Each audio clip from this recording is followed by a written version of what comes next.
Hi everyone, it's me, Dr. Stacy Betancourt, with another edition of Making Sense with Dr. Stacy.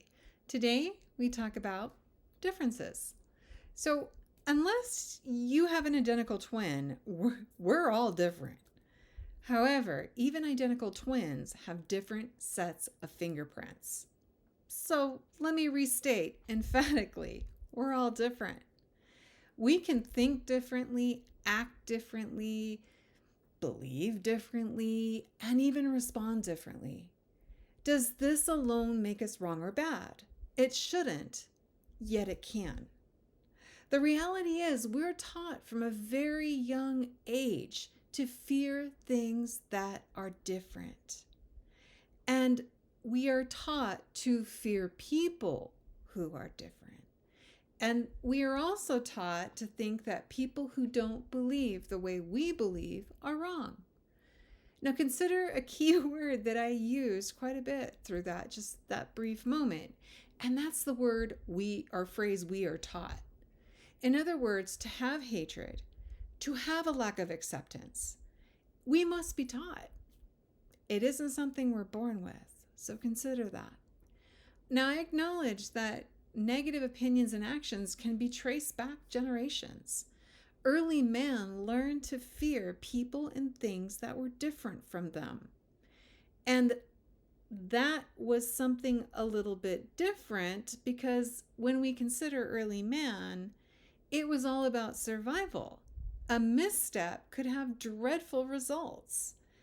And it also can be said that even today, with all the knowledge and the access to information we have, we're still very apprehensive to those who are different. And my question to you is, why? Why do we do this? And more importantly, why are we so quick to pass judgment? Sure, our brains work very quickly and we want to process and we categorize, and that's okay. However, consider this.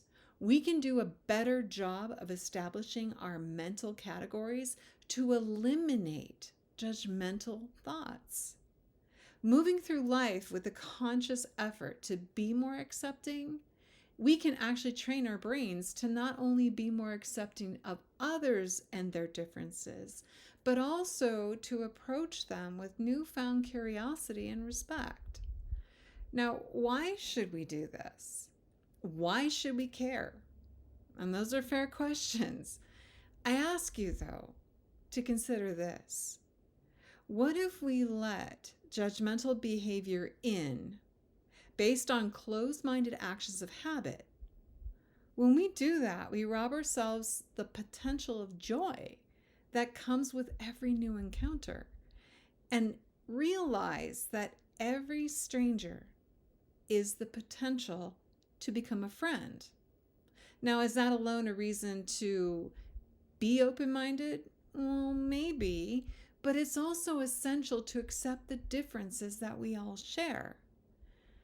And if nothing else, consider that if we tried a little harder to be a little more mindful and be just a little bit better at accepting others and understanding our world, we automatically become kinder. And if there's one thing that can be said about this idea, is that we all could use a little more kindness and understanding in our world, especially now.